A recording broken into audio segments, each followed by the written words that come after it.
Baseball with Bruce Johnson. Bruce, let's begin with your spotlight items of the week. Anthony Wayne went 2-1 in a week that included shutting out Perrysburg for the second time this season. It can thank Jackson Urinovich for that. What made him an X factor in that one? He was so great. He had good control of his fastball. His off-speed pitches were working. And as you mentioned, it was the second time they were able to shut out Perrysburg, who's a great team.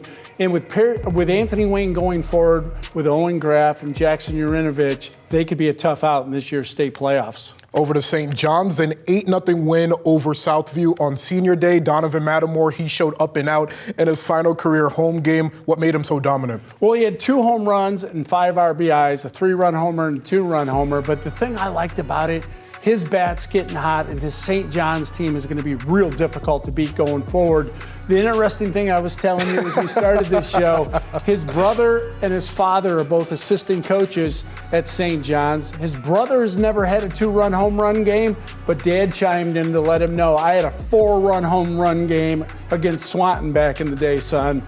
But it was the first time I really seen his dad relax and enjoy his son's achievements. Well, of course you could enjoy it when you know he's not going to beat out what you did in the past. Dinner conversations, definitely very fun in the Mattamore household. As for your game of the week, it takes us to a regular season finale at Bedford. What matchup are you eyeing? I'm looking at this. I had Whiteford earlier in the year. They're a very good team, smaller school up in Michigan. They play great baseball, well coached. But Coach Treichel and the Bedford Mules, 28 years there, over 600 victories. I think this Bedford team is improving and getting hot at the right time.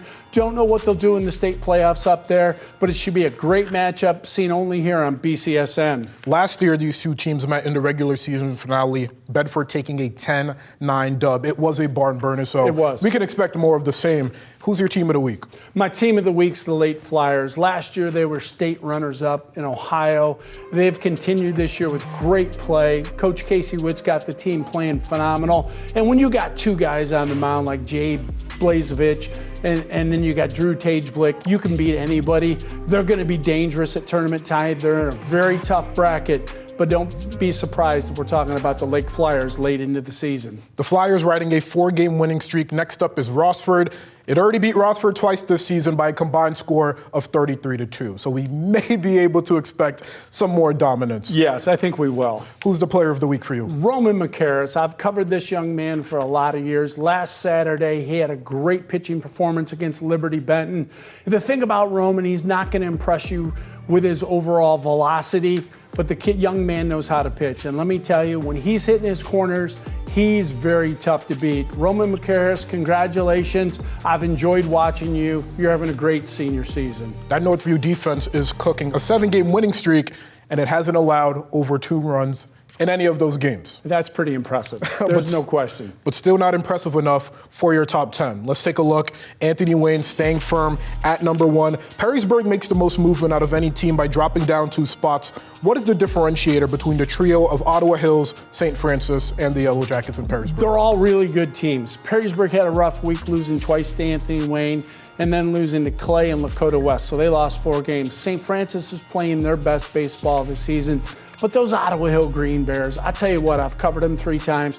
They've been terrific all year, and I think for a smaller school, they really have earned that spot at number 2, and I think they're going to be a very tough out in this year's tournament. Finally, your alumni shout-out. Who gets it from you? RJ Shunk from Evergreen High School and the University of Toledo. He's doing a great job.